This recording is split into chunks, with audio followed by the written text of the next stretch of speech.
Hello, and welcome to the Skipping Fanny Show's Torture Cinema. I can't remember any of my life before this podcast began. What happened to you before you got here? I was in a tube. Oh, okay. And I just woke up. You just woke up out of a tube. Yeah, in this strange environment. It's dark, and I don't know what's going on. Watch out for cannibals. Yes. Just saying. I'm Shaun. I'm Daniel. I'm Aurelius. And today for Torture Cinema, we are discussing 2009's Pandorum, directed by Christian Alvart, from a screenplay by Travis Malloy and actually some other people involved in that, and cinematography by Wedigo von Schultzendorf. What a hell name. That's an amazing name. That's the greatest name ever. That's not a real name, I feel like. Anyway, moving on. I'll talk about anyway, there's a whole thing. Anyway, it stars Dennis Quaid, Ben Foster, Antje Trau, Cam Gigande, Kung Lei, and Eddie Roos. Pandorum has a respectable 6.7 out of 10. 6.7 out of 10 rating on IMDb and a solid 3 out of 5 on Letterboxd. I can grade 3 out of 5. That works for me. But only a 26% and a 49% on Rotten Tomatoes, the tomato meter, and the popcorn meter, respectively. This film was selected by our Patreon supporters based on our November poll of sci-fi colony ship / colonization adjacent movies. If you're not yet subscribed to our Patreon, please join and get a chance to suggest future torture for us, force it upon us by voting in upcoming polls, and even join us watching it live on Discord, all for as low as $1 a month. All right, well, with that in mind, before we get into the mess, we're going to get to what we're drinking. And as always, if you are imbibing of the alcohol or other legal substances that you are allowed to imbibe, depending on where you live, please do so responsibly. Under no circumstances should you get behind the wheel while intoxicated. You should sit your butt on your couch, have some Doritos, and enjoy some movies or something. But no doing stupid stuff. Period. End of discussion. And so with that in mind, Daniel, what are you drinking? I am keeping it simple tonight. I have Crown Royal Reserve. It's aged 12 years and made with, I think that it says on the bottle something like, made with our fullest generosity. It's incredibly smooth. Take your word for it. And so what about you, Aurelius? What are you drinking? I am drinking a cinnamon pear green tea with honey because I am sober as a judge and always dry. I'm great at parties. Well, alcohol is not a requirement for this show. You can drink anything you like. I don't know. I watched this movie. I disagree, but let's go ahead. All right. What kind of honey is it, though? I want to know. What kind of honey? It's regular honey. Regular? Okay. Yes. Nothing bougie. Nothing boozy. No THC. No, just regular. It's not even like exotic, like flowery. It's literally out from Aldi. It's Aldi honey. Got it. Yeah, Aldi honey. That's it. Made from the most boring bees you ever met in your life. A whole colony of actuaries. Well, for me, I just made a screwdriver with extra in it. I just put some triple sec, a little bit of bitters, and I actually put some apple cider, like non-alcoholic apple cider in it. So just for the season? Simple. Yeah, kind of. And I didn't feel like making like a crazy drink. I just kind of wanted something just kind of chill. And so vodka's in here and triple sec, so you know. Yeah, no. Well, did this movie need a little extra? No, it's not. No, it's not even a lot of alcohol in there. It's mostly orange juice and apple cider, a little bit of alcohol. Like, I don't know. I just don't feel like drinking a lot tonight. All right. Yeah. All right. So, okay, Aurelius, you have been given the task of please telling us what the fuck this movie we watched was actually about. Okay, so boom. Guy wakes up, he's on a ship, right? Has no memory of why he's there, what he's supposed to be doing there. Figures out he's part of the crew.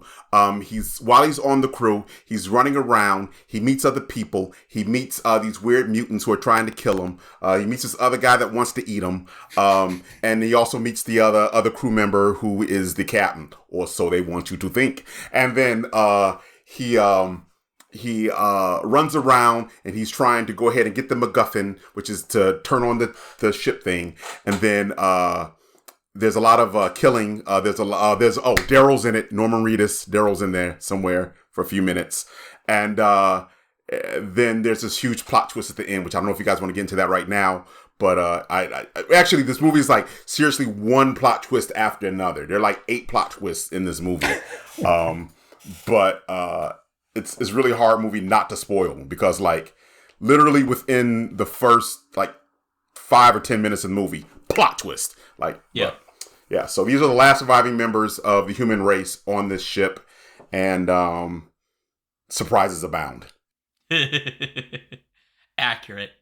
Very accurate. Yeah. Some very frightening surprises and very gory surprises. This film's pretty shocking in some parts. Yeah, 100%. Definitely space horror. Definitely sci-fi horror. Yeah.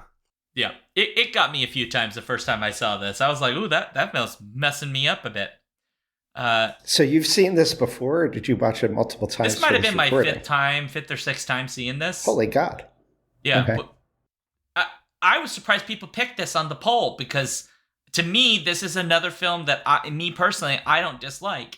It's got issues, sure, but there's a lot about this film I really enjoy. And so, I was kind of happy. I was like, oh, great, I get to watch a movie that I know won't hurt me.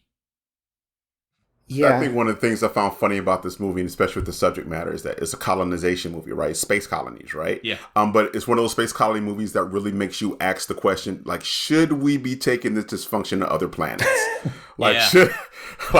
Maybe we ought to stay where we are and figure our stuff out before we start going elsewhere.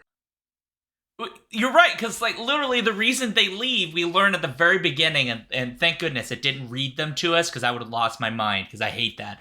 But like they put the text up of like what has happened to lead us to this moment, and basically Earth is like they're just destroying the planet. They're killing each other left and right, etc. So they send the ship out. Population is out of control. Yeah, so they send the ship out, the Elysium, with the idea that they're gonna colonize this planet they found called Tanis, and everything's gonna go just fine.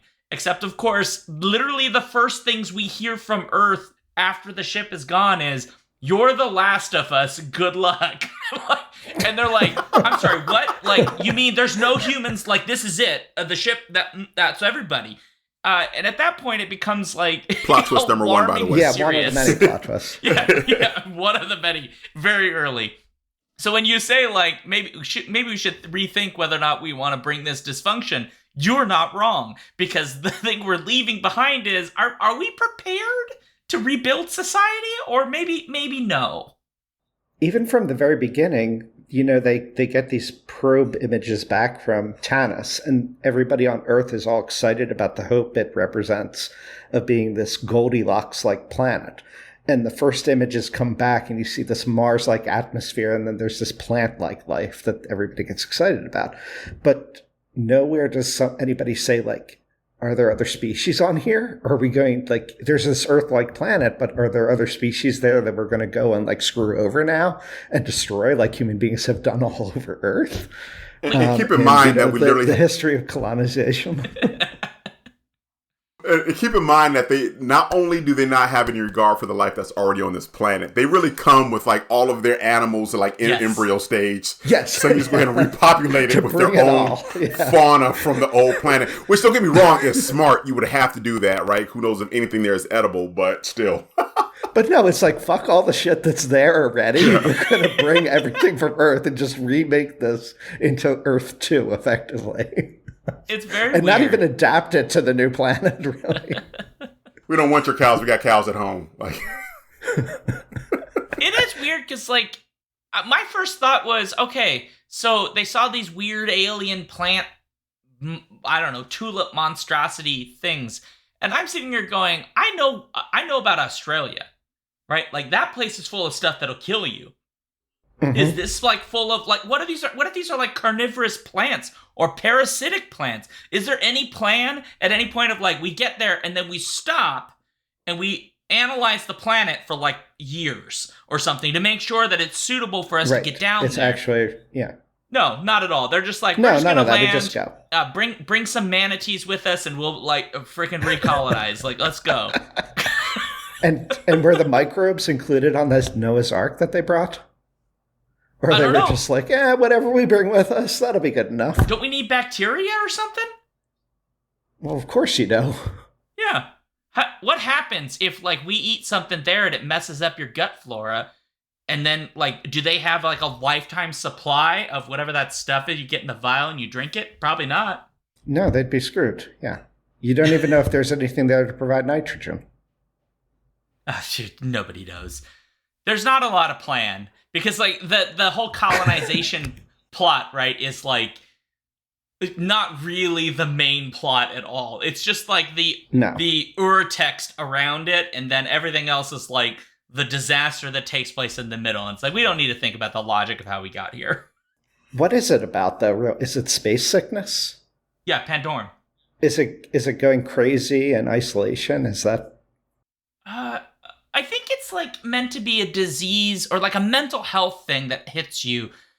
I found that really interesting. I gotta admit, I like the idea of, well, what happens to us if we really do leave behind the Earth and we go basically so far out that we cannot return, right? There is no return. That home is gone forever, right? You can never go back to it, but you know it's there always. What would that do to us psychologically? Is this a fishery or like? It's one of them. But I love it. Not it's cool. real. Like the space sickness, this Pandorum issue that they have is independent, it seems, of them going out to this new world. What do they call it? TARDIS? Tanis. It's like the story that they tell from even older, like, Spacer days, right? And that previously happened, right? So it's like even independent of that idea of leaving everything. Correct. It is. Yeah. I mean, but it's an interesting idea nonetheless of like we've never gone to deep space. We don't actually know what that would do to us mentally. And so to posit that there may be the risk of mental deterioration by being exposed to deep space and, you know, restricted from access to familiarity, to gravity wells, to all that would mess your brain up. I think that's a cool idea. Or that hibernation. The hibernation would probably be a contributor to that. You got weird time lag stuff. They probably don't explore it to the degree that I think that they should, but it's still a fun idea. I'll take that as my like.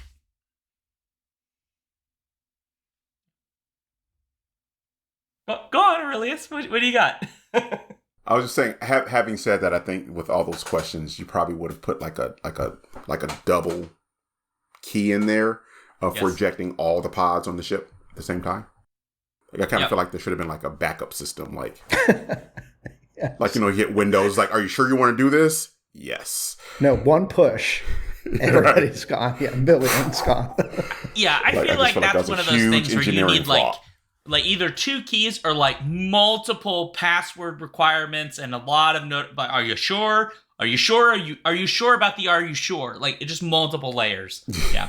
I mean, even in Spaceballs, they had the freaking countdown, right?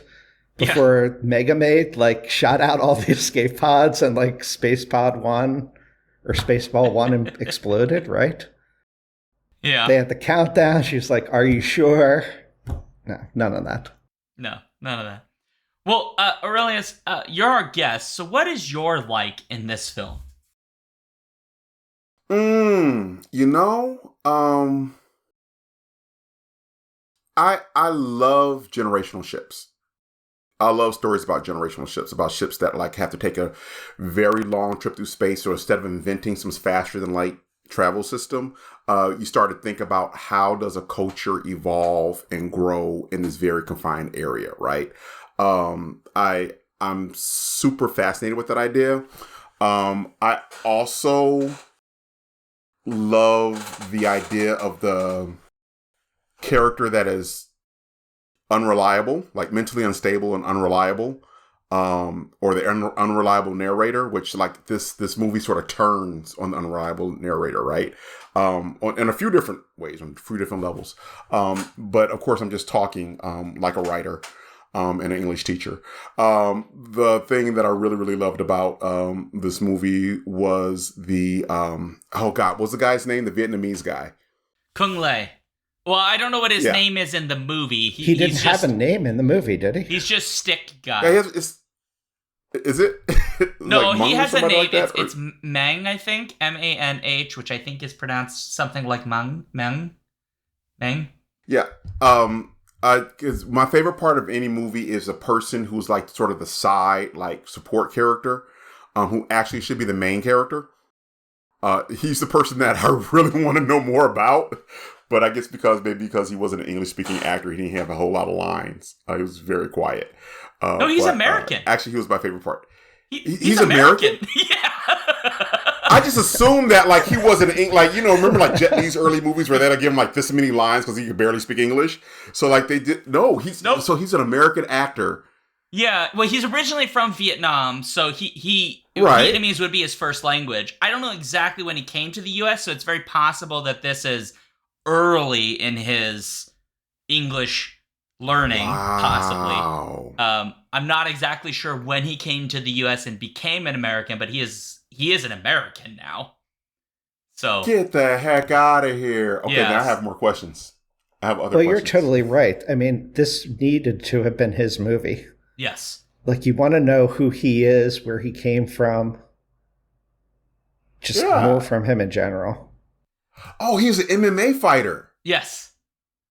Oh, yeah, definitely. I want to know more about his story. What was he doing to survive on this ship, and how was he doing it? Yeah. Yeah. There's tons Everybody of else trying to figure out their name. This man had a whole spear with, like, a halberd that he made with serrated edges. Yeah. He was working. So based on his bio, there's a note in here that said he went to wrestle for West Valley College in Saratoga, California, when he was probably 18, or I assume somewhere in that territory, which would have put him in 1990. By the time this movie comes out, he's been in the United States enough. He definitely knows a lot of English. That's okay, so a long time. So 19 years. That's his name, Kung. Okay. Yeah, Kung Lei. Wow. Kung Lei, or Le Kung if it's in Vietnamese. But yeah. So he 100% knows. And so the question, I like the idea, right, of having, there's different language, culture, traditions on the ship. I think it's kind of insane to me that you send a generational ship, but you don't have a shared language of some kind so that everybody can talk to each other. I think that's ridiculous. Right. But it's cool to have a guy who's like, he speaks Vietnamese, and having to figure out how to talk to each other is an interesting idea. How? Well, I thought it was because of the memory loss. Yeah, but they still knew how to operate from the deep a ship. sleep that maybe they spoke English, all of them, at one point, but because of the memory loss, they had lost that ability. I mean, this happens to people with dementia, right? Like they go back to their native language. Okay, so maybe so, yeah. That's an interesting idea. I mean, that's how I'd interpret it, but the movie doesn't explain much, so. No, but also, and I don't think it had any fucking clue what it was doing in most of those cases, too. Well, it can't, right? It can't explain anything. Two of your main characters have severe memory loss, and two of the others, we learn, have been living in these conditions of the ship their entire lives. So, I mean, there's a lot that's just simply not known at all. Yeah. I don't know. It's kind of weird that, like, nobody has bothered to try to figure out what happened. They've just kind of been, I'm just going to live in my little hole and not get eaten, and that is my only... Well, they're trying to survive, right? Yeah. I mean, worrying about getting eaten by mutant humans is, I think, it really messes up your research capabilities. It's really hard to focus. Yeah, fair. I mean... The German woman was still, like, taking care of all of her samples and everything. Right, she's trying to save... all of the people. Yeah, Nadia, as she's called. Yeah. That's fair. Well, what about you, Daniel? What's your like? I would say my biggest like was the alien / mutant humans before you know what exactly they are. I think they have a cool look. They are very... they put the horror in this horror sci-fi. And that is one element of the film that I think is done best, particularly with the child mutant that they discover and the shocking, sad death of a major or secondary character, I guess. You don't necessarily see coming the way it does. That was definitely my biggest like. Okay. Devastating and cool. I'm with you. They're pretty terrifying and horrible and have big asshole energy. Yeah. Well, they just do feral really, really well. Yes. Yeah. Which I had questions about. Go on. I mean, so they obviously had a leader, right? Yeah. Mm-hmm. So there's a hierarchy of some sort, right? Where they follow this, I guess, alpha mutant. Just enjoy them. Don't try to understand them. No. Do it, Aurelius. Do it. No, I was talking to my friend earlier about how this is a problem with me in movies. So I'm always trying to take apart the science and or the culture. And I was trying to figure out, okay, so they're on this ship, right? And they've been mutated to survive on the planet. That's how the mutations happen. While they're in their pods, they're being mutated. And it turns them into these other animals. And I was wondering, I wonder where they would have been had they been giving another 900 years, another 1,000 years. What kind of people would they have become? Or were they just us? Just at 100% id? It's like I Am Legend, right? Because the Will Smith I Am Legend movie kind of has the same thing where we assume the whole film they're just evil. I Am Legend, I think, takes that detour to say, no. It turns out that there is a culture being developed among what they call the vampire, zombie, whatevers. We never get that in this because this film ends by, we're pretty sure, them all being wiped out and then only the unmutated humans surviving. Which it was noted to me as genocide. In fairness, I don't think it's intentional genocide because I'm pretty sure that Ben Foster's Corporal Bauer doesn't realize he's killing them all because it's an accident that leads to the ship being flooded. Yeah. But regardless, he's not even doing that intentionally. Yeah, so. Although he does turn on the reactor, which does kill them, but it's not clear to me that he did that on purpose, knowing it would do that. Anyway, regardless, right? If a chicken walks into a KFC with a bomb, can we really blame them?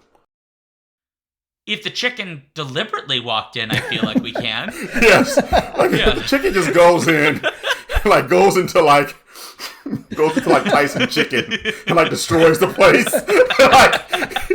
Can we not call this guy a hero? I mean, yeah.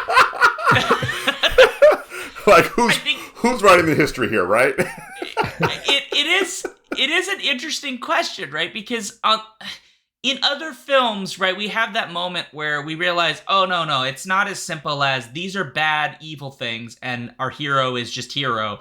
Usually it's a little complicated. In this, other than we know they have children, the only thing we know about them is that they will eat you because you are tasty and you're good with ketchup. Right, and so they will eat them, and they'll eat themselves. They'll eat right, yeah. If opportunity arises, they'll eat one of their own. So it's sort of a weird situation of I'm not saying we should kill them all, but also what else? We can't communicate with them. To be fair, they don't even bother to try. To be fair, they don't give them the opportunity to try. So I mean, I don't know what we do, but what do we do in that situation? Now, wait a second here. In their defense, they have not developed agriculture. True. And so that really other beings are their only food source. Right, they're just raw predator, right? They're pure predator. Yeah, they don't have any other options but to eat their dead and each other and other animals that they see, i.e. humans. So, I mean, they're lions, right? So- We can't blame a lion for eating whatever it can get its paws on, right? We kind of have to say, well, that's just what lions do. But we also kill lions when they do eat people, at least. When they eat one of us, we kill them. Yeah. Right? oh, I mean, of course. I mean, it's the principle. So there's two things here. One, the humans in this, the humans that are more recognizable to us as humans, are absolutely no different, right? They're attacking each other. They're trying to hurt each other. They're trying to kill each other at various points in time.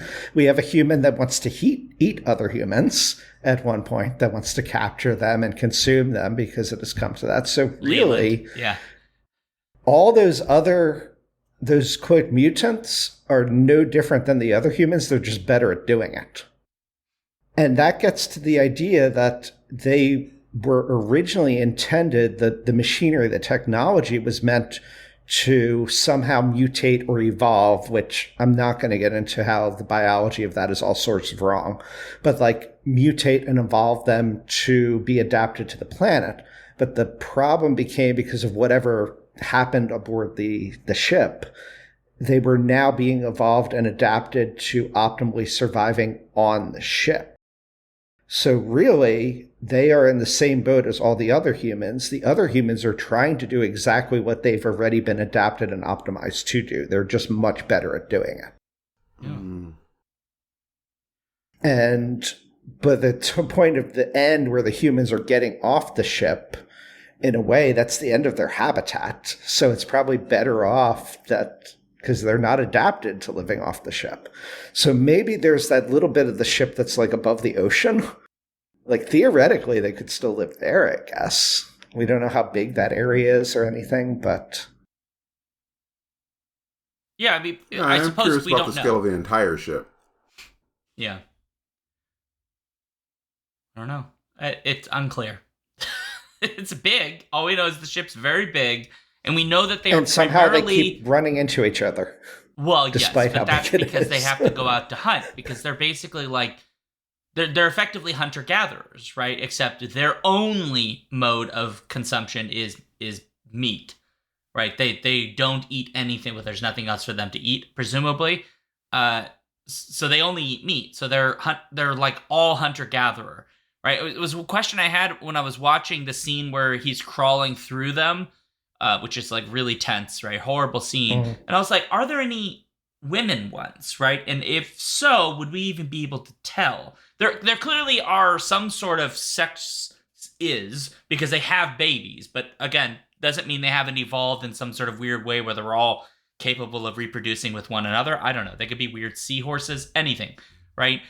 But I kept looking, being like, are there definitively female ones? Because they're still technically human. They're just mutated humans. So maybe some of those same typical sex characteristics are present. But I couldn't tell, because they're all bald. Well, it's such they're a all mass very of kind flesh. very kind of distorted head shapes, and their flesh is very distorted. They're lithe and skinny and pale. It was unclear. Yeah. There's not much sexual dimorphism that's obvious in them. Not apparent. I think, yeah, they're really supposed to be monsters, and so once you start thinking about monsters, gender falls away. They're monsters. That's fair. But they're monsters with kids, so now they have empathy, which, got somebody messed up. Yeah. But like they made Which the is kid even scarier creepy. to the creepy kids.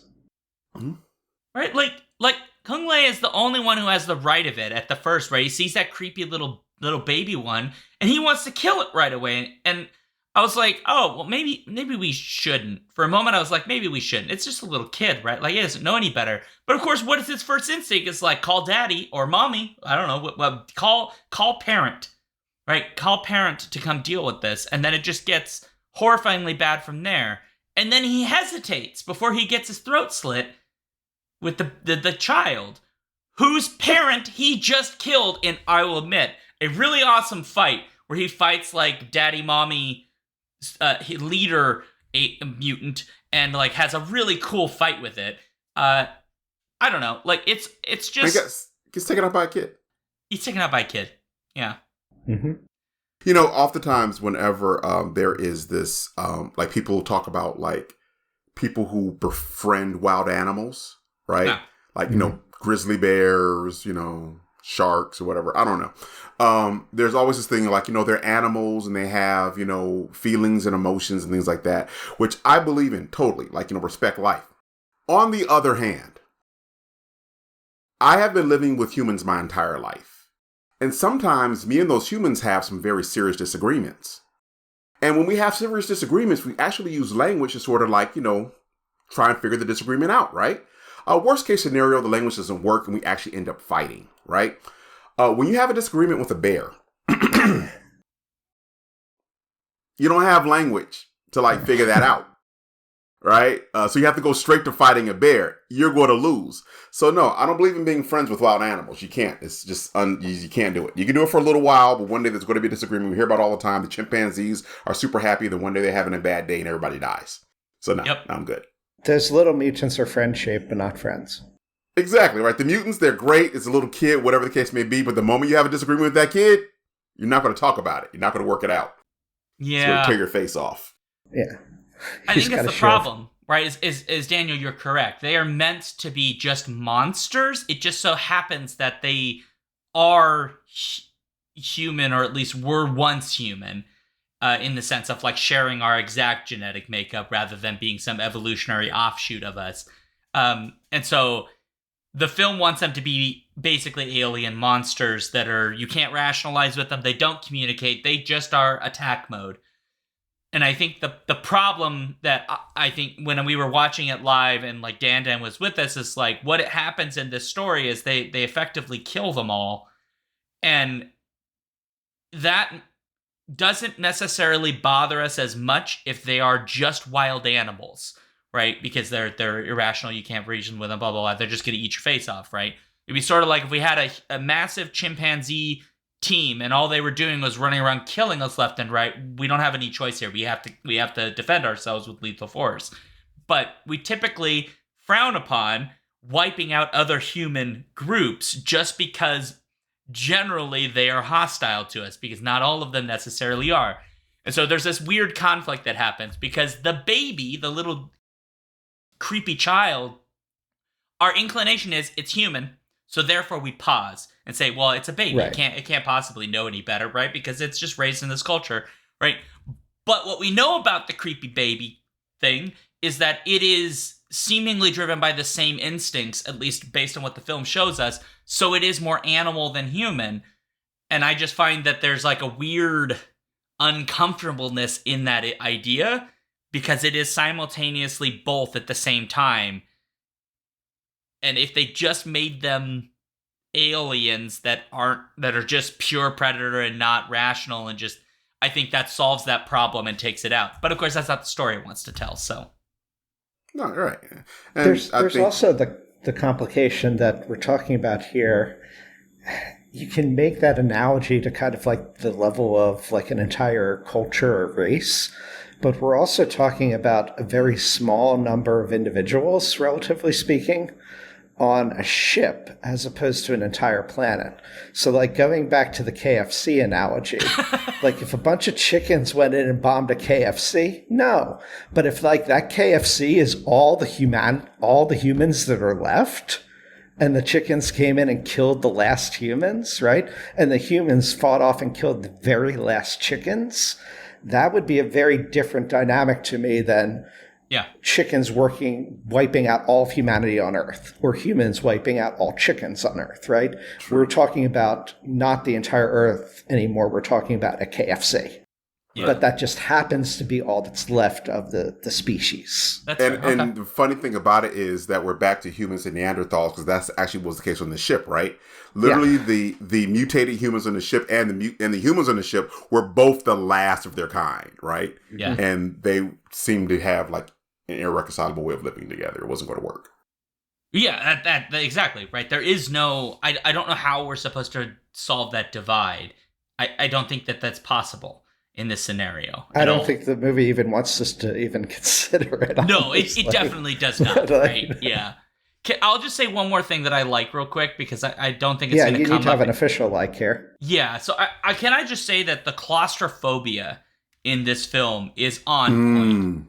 There are some just wonderfully shot sequences where it feels constricted. You feel like, even though the ship's massive, you feel like you're in Titan spaces. It's really early in the film when Bauer like goes up into the piping, right? And he's like being constricted.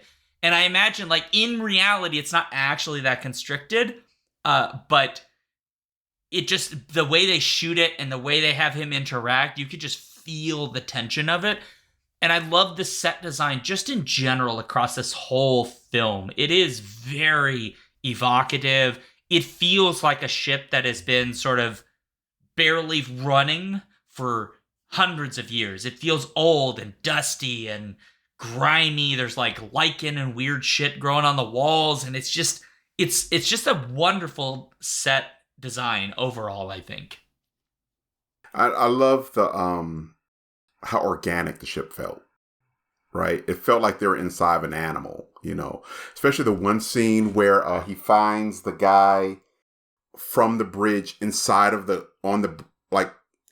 all those tubes and pipes, and he's like covered in all this viscera, right? You know, literally like this guy was being born. He was like crawling out of, you know, some viscera or some intestines or something, right? Yeah, great set design. Yeah. Definitely some good set design and some great direction, making that place feel so small. I love that. Yeah, that early scene was making me feel horrified and claustrophobic and very uncomfortable myself, where he's not sure. He's in such a tight space where he's disoriented in terms of what is up and down, and realizes something doesn't feel right, and he realizes he's actually tilting and then slides down the tubing and ends up, you know, head first at the bottom of this really tight, like, you know, chamber surrounded by these tubes right next to a dead body of somebody that very obviously fell into the same situation and died there. Yeah.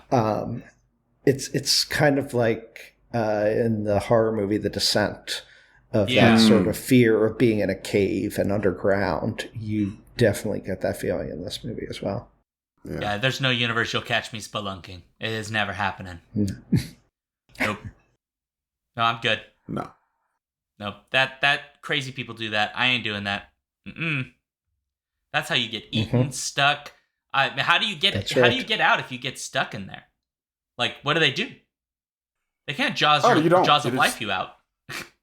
They just try and find you later and like try and figure out how did this guy get stuck here, you know, 400 years ago. You lose some weight as you are in there, and then you breathe very, very carefully in controlled fashion to be able to get out. Yeah. You have not seen me in real life. I could not lose enough weight to get out of that hole. I don't want to lose enough weight. My bare skeleton is too large to be in there.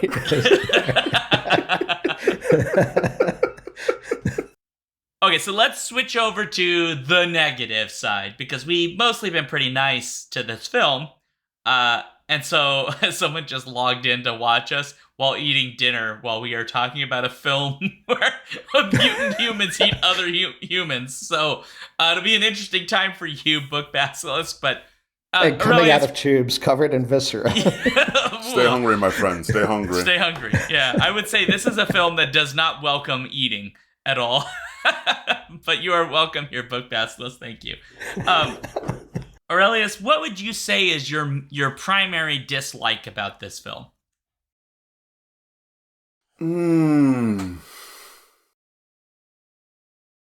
I think in a tradition of movies that have had the same kind of setup, the same type of setting, I don't think this was the best one.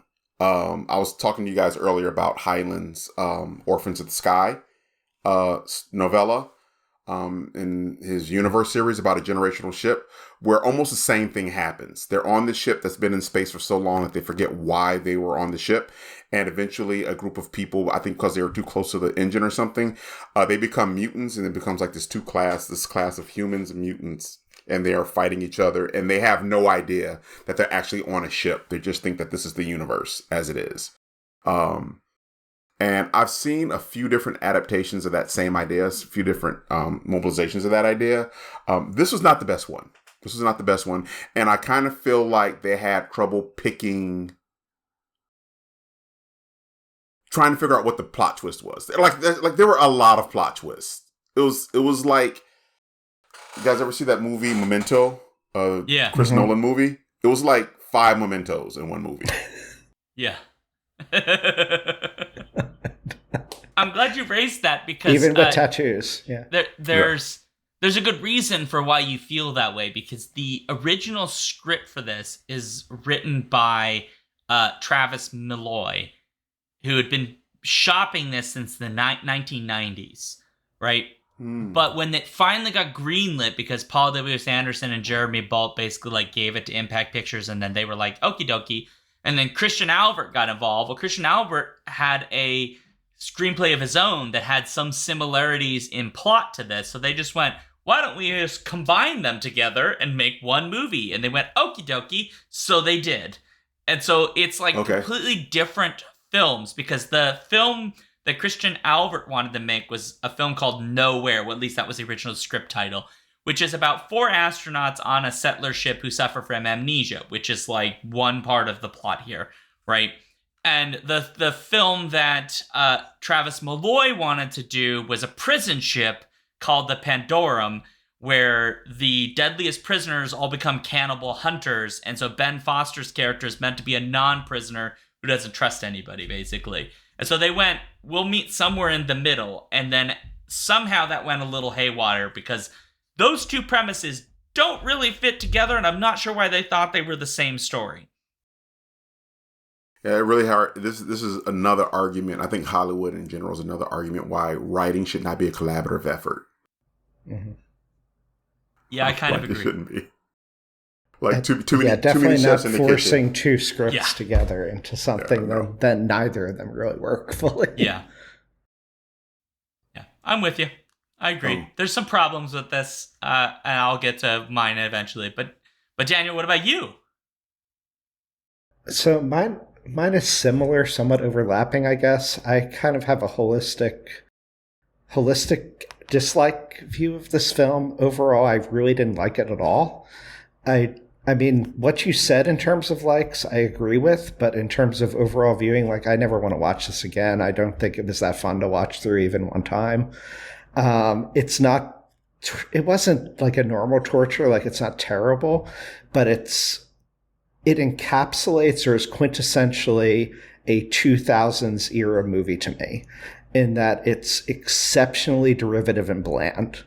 It's kind of remaking things that were done in earlier eras with effects of the age and trying to rely on now like a little more advances in terms of special effects technology, and setting atmospheric moods. They got the claustrophobia right, but so much of the action is shot in such quick cuts and darkness that even watching it on a large screen, I had no freaking clue what was happening to characters. There were many times where I thought, oh, that main character just died. It was like, oh, wait, that wasn't him.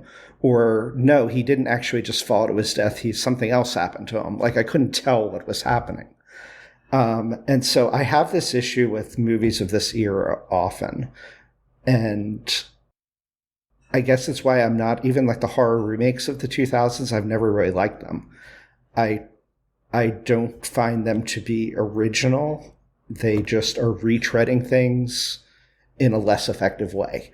And that's kind of how I felt, kind of going with what Aurelius said. This is like a tried and true kind of like story in sci-fi/sci-fi horror that they're just redoing here, just not as well.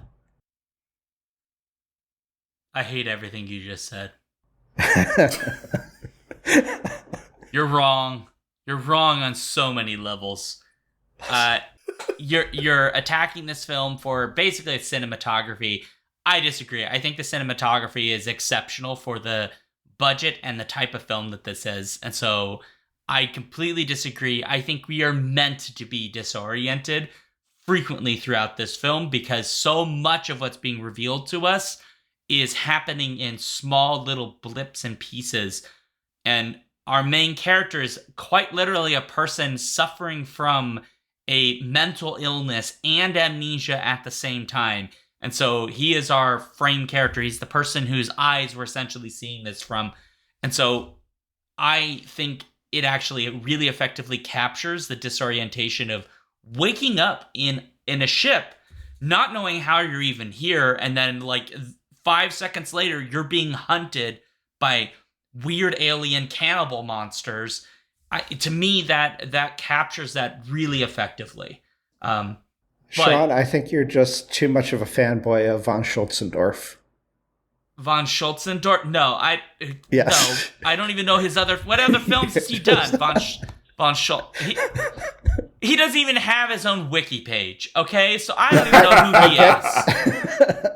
I get what you're saying. I think for me, the way the 2000s era did that kind of cinematography, I find impenetrable. I like how other eras dealt with those, conveying that same feeling of disorientation. Like, give me sort of like the psychedelic weirdness of like a 60s movie or a 50s horror movie. No. Even the 70s disorientation. Like the 2000s era, it was loud, fast, and such rapid cuts that's not disorienting as much as annoying and angering to me to watch. We're not friends anymore.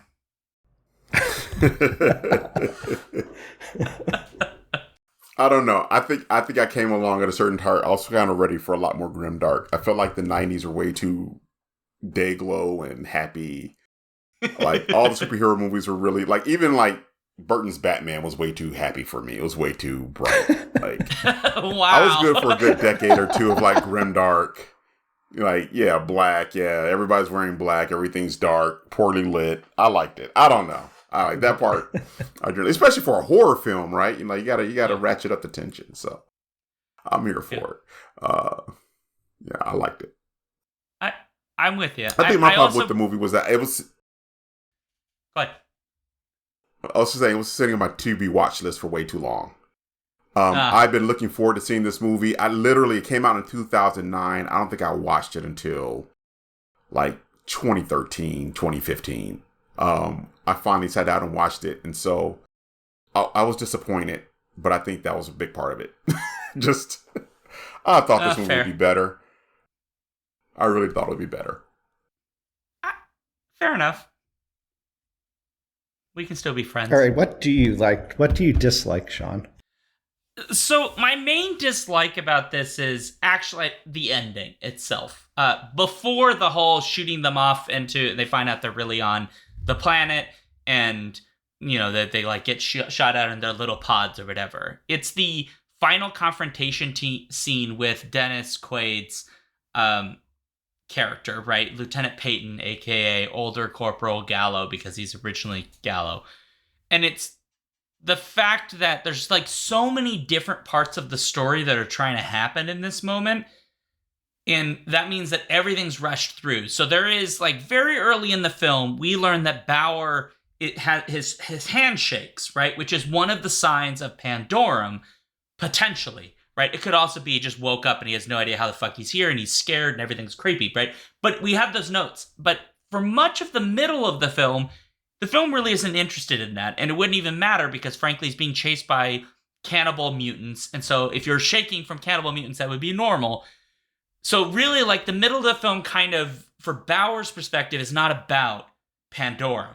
For Peyton/Gallo, it absolutely is. But the problem is, Bauer has an episode during the final confrontation where it seems like he is going through or fighting, resisting the dark side, which is just, you know, the Pandorum. And Peyton Gallo is just trying to egg him on into, like, succumbing to it, ? I don't know exactly what's happening there. It's very weird, and it feels like there was more to that ending that they just didn't write or didn't film, or they cut it. There's just too much compacted. Too much of the story has to get solved in this one scene, to the detriment, I think, of the end of the sequence.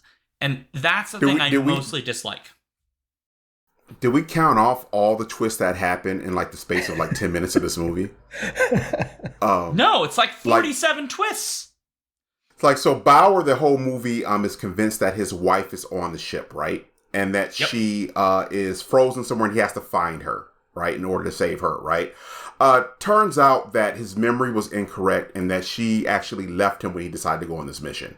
And so she's never been on the ship this entire time, right? And she's now dead. Yeah, right. And she's also like dead on the planet which blew up. Okay. Of course, we got earlier that's on number that 2, Earth destroyed. right. Earth destroyed. Number 2 is like the wife is not even a thing. Number 3 is that the cannibals that have been trying to kill them, the aliens that have been trying to kill them and eat them, are actually human beings. Right. We got that they are actually on the planet. Right. They're actually on the planet and underwater. We got that the person that the Captain Peyton has been talking to the entire time is not real, a figment of his imagination, but also a younger version of himself that, oh my God, I'm having a younger version of himself that he had to kill and like shoot off into a like pod or something, but he actually wasn't shot off into the pod. That whole part was a mess. It was a mess. Yeah. Right. And then I'm forgetting one. I'm forgetting another. Oh, of course, the guy who saved them was actually a cannibal who wants to eat them. Leland. The crazy guy. Leland, yes. Was actually a cannibal that wants to eat them. What's the other? I feel like I'm forgetting a plot twist. What's the other one? They're on the planet. They're underwater itself, which is also a plot twist. Oh, and that has been the 100-year thing is way past over. They've been on this planet for 900 years, which the engineers of that ship. Yeah. The engineers of that ship. 1,000-year ship underwater that was meant for space, but it's been underwater for 1,000 years and is still operational. Amazing. Yep. Well, also, I mean, the twist also includes that Gallo, when he succumbed to Pandorum, not only did he succumb to it and kill the people on the bridge, he succumbed to it because he like totally gave into it, which goes into what you were saying, Shaun. He's now a convert into thinking that that's the more rational, logical side of things. So it's calling back to that moment because, as I understood it, he's the one responsible for mutating the people. That he actually, in that, he was playing God. He initiated the program that started mutating people on the ship to be adapted to be on the ship and make them into what they became. Bro, because are you ready to watch this movie again? The story that is given by the crazy cannibal guy who has drawings on the board or on the walls of that room, he says that he basically created those things. So he's acting as a god of this new world. And you don't find that out to the end. So there's that twist then as well. And they're trying to tie it all in at the end. Why the main character's name, Bauer, is it? Bauer. Corporal Bauer. Why Bauer begins like showing signs of having Pandorum as well doesn't entirely make sense. I'm totally with you on that.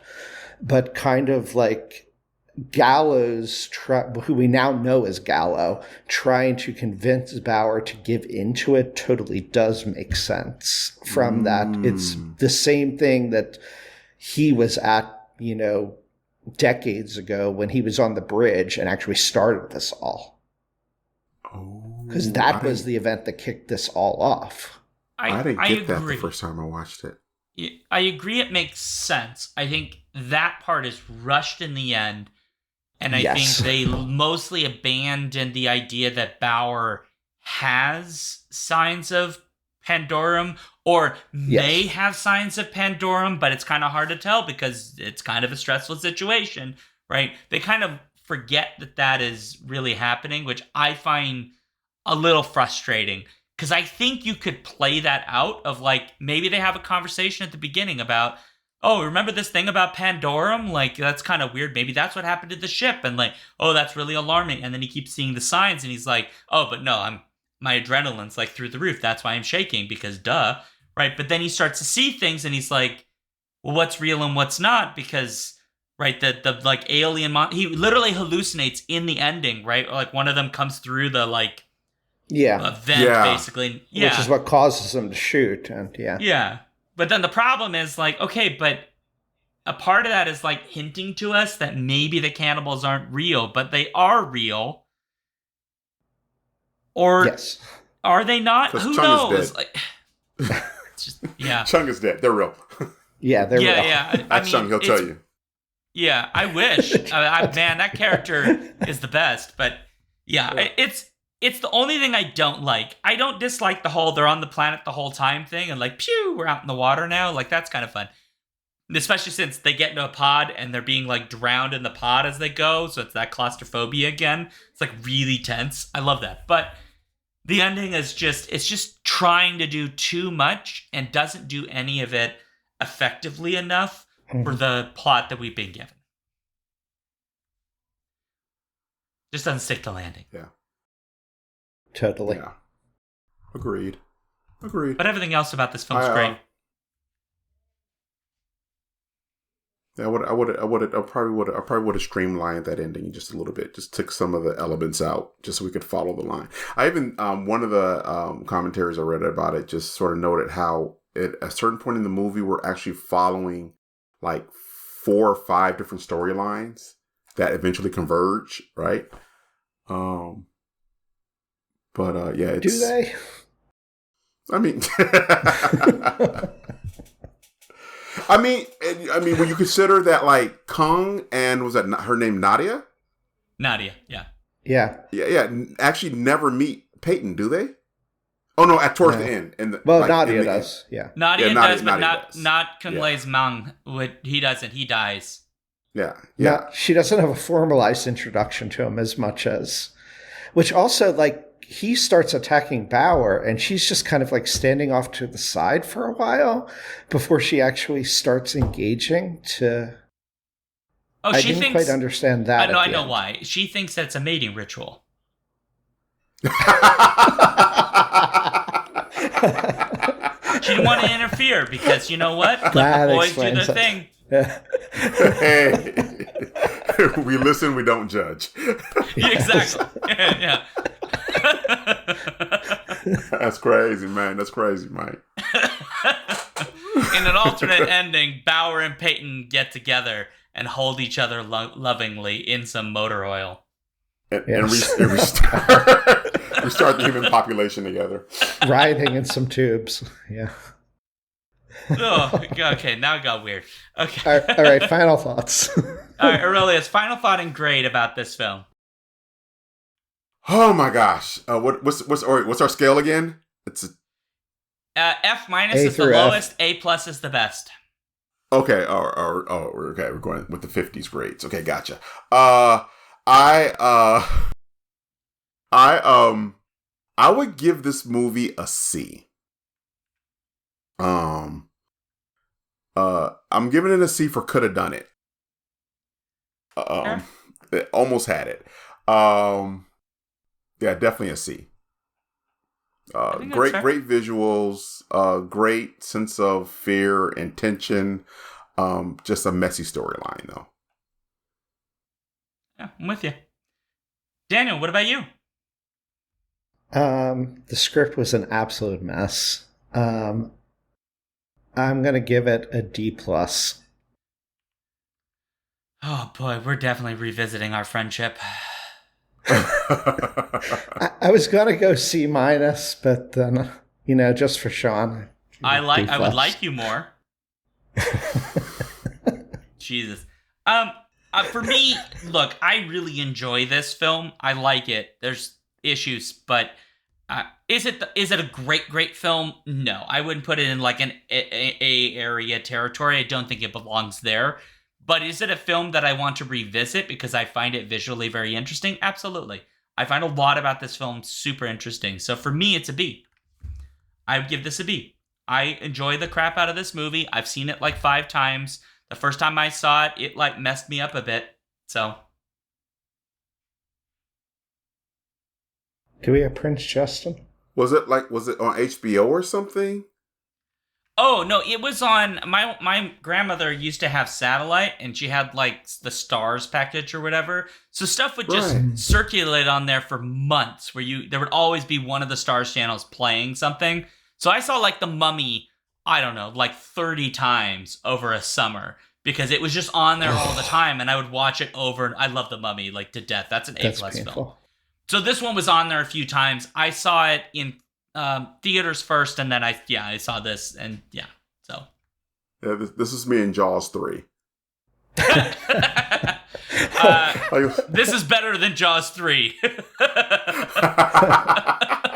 Yeah.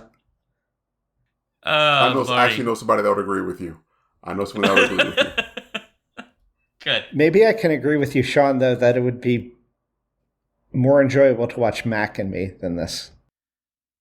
Well, Mac and Me's Mac and really... Me? Yeah, that's I would rather movie. watch Mac and Me than this, yeah. That's a strong statement, sir. Yes. Oh, I have a whole post about how great Mac and Me is. Mac and Me does have a lot of charm to it.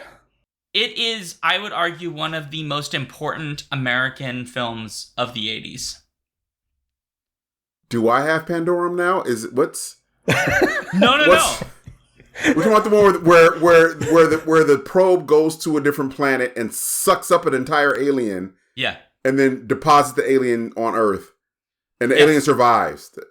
Yes. And okay. 3 aliens, a family of the aliens. Cadillacs. And the family of alien. The movie ends with them driving in a pink Cadillac down the hallway. After they're granted U.S. citizenship and become Americans. In the 80s. In the 80s. Yeah. Okay. Hear me out. Me out. What I'm going to tell you is this. Is the film objectively a good movie? As in, is it written well? No. Is the production really good? I would say in many respects, no. Right? No. It is not. Nah. But sometimes movies that aren't good have cultural significance that I think needs to be recognized. There are some really good parts about the film in terms of its production, which are wonderful. But then the cultural significance, I think, is what makes Mac and Me really important.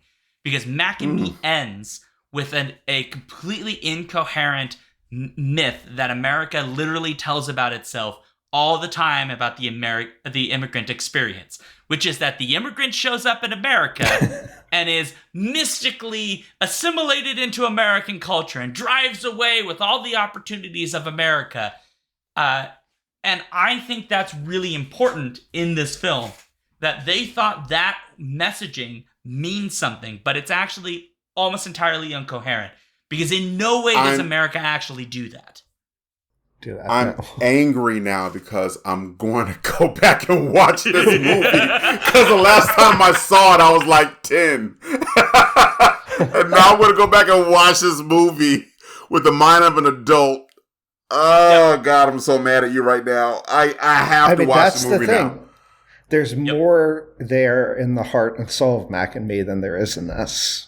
Where the heck is it streaming? Oh, my God, I'm so angry. Just so you know, there is also Though like I one of will those say Mac and Me boutique is publishers probably has a it. worse movie overall. Yeah. Oh, also, the McDonald's scene, watch that with a critical adult eye, right? It's utterly absurd, right? But pay attention to who is there in the McDonald's dance scene. It's like every American culture basically represented in cliques, including breakdancers, right, who were there for like a moment. There's breakdancers, cheerleaders, football guys, people doing pop and lock. Like, it's all there. As though McDonald's the center of like American culture, but it's the melting pot of American culture. Look at us all different, but we're all the same. I just Googled Mac and Me, and because it's so close to Thanksgiving, Google is entirely misunderstanding what I'm asking them.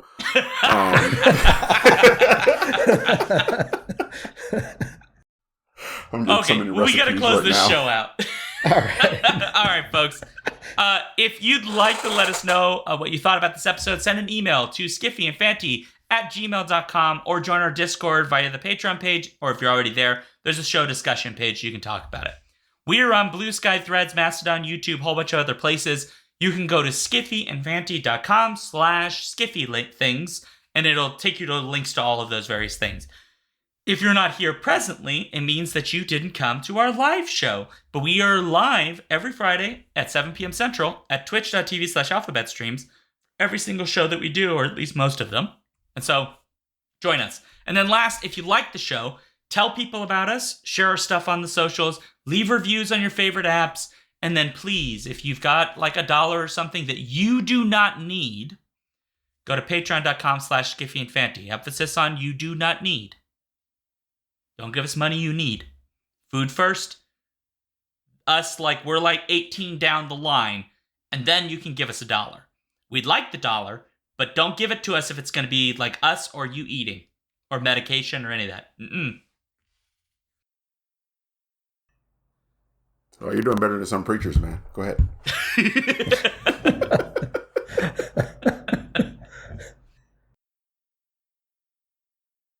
All right, Aurelius, you going to say thank you to some of our supporters? Oh, yes. Okay, so I would love to say a gigantic thank you to our Patreon supporters. We've got Andrea the Alluring, Cameron the Chthonic, Carolyn the Benevolent, Carrie the Divine, Chris the Candescent, Dan the Transient, Daniel the Cultured, David the Debonair, JC the Jocular, and Jeff the Gracious.